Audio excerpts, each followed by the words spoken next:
அஸ்ஸலாமு அலைக்கும் வரஹ்மத்துல்லாஹி வபரகாத்துஹு. அஹதியடைய ஹமதை புகழ்வோம். அல்லாஹ்வின் நல்லடியார்களே, பெருமானார் ஸல்லல்லாஹு அலைஹி வஸல்லம் அவர்களை நாம் புகழக்கூடிய நேரத்தில் சுப்ஹான மௌலிதிலே இப்படி ஒரு வார்த்தையை கொண்டு புகழுகிறோம். மின் நூரிஹி லாஅல் கமர். அவர்களுடைய ஒளியிலிருந்துதான், பெருமானார் ஸல்லல்லாஹு அலைஹி வஸல்லம் அவர்களுடைய ஒளியிலிருந்துதான் சந்திரனே ஒளி பெற்றது என்பதாக நாம் புகழுகிறோம். இப்படி புகழுவதற்கான நோக்கம் என்ன? இப்படி புகழுவது சரிதானா என்று பார்த்தால் முழுக்க முழுக்க சரிதான். காரணம், அன்ன நூரல் அர்ஷி வல் குர்சி வல் லௌஹி வல் கலமி வல் ஷம்சி வல் கமரி குலிக மின் நூரி முஹம்மதின் ஸல்லல்லாஹு அலைஹி வஸல்லம். அல்லாஹு அக்பர்.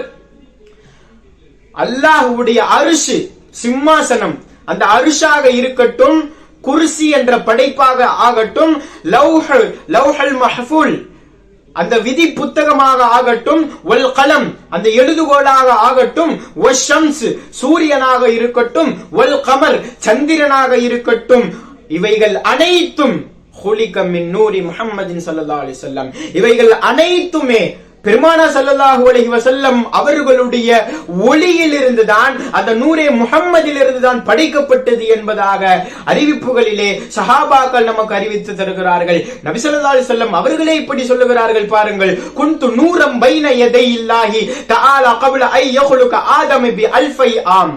ஆதம் அலைஹிஸ்ஸலாம் அவர்கள் படைக்கப்படுவதற்கு 2000 வருடத்திற்கு முன்பாகவே அல்லாஹ்விடத்திலே நான் ஒரு நூறாக படைக்கப்பட்டு விட்டேன் என்பதாக ஹஜ்ரத் முஹம்மது ரசூலுல்லாஹி ஸல்லல்லாஹு அலைஹி வஸல்லம் அவர்களும் சொல்லுகிறார்கள். எனவே பெருமானாரினுடைய ஒளியிலிருந்துதான் அனைத்துமே படைக்கப்பட்டிருக்கிறது, அனைத்து படைப்புமே படைக்கப்பட்டிருக்கிறது என்கிற பொழுது சந்திரனும் பெருமானாருடைய ஒளியிலிருந்து தானே படைக்கப்பட்டிருக்கிறது.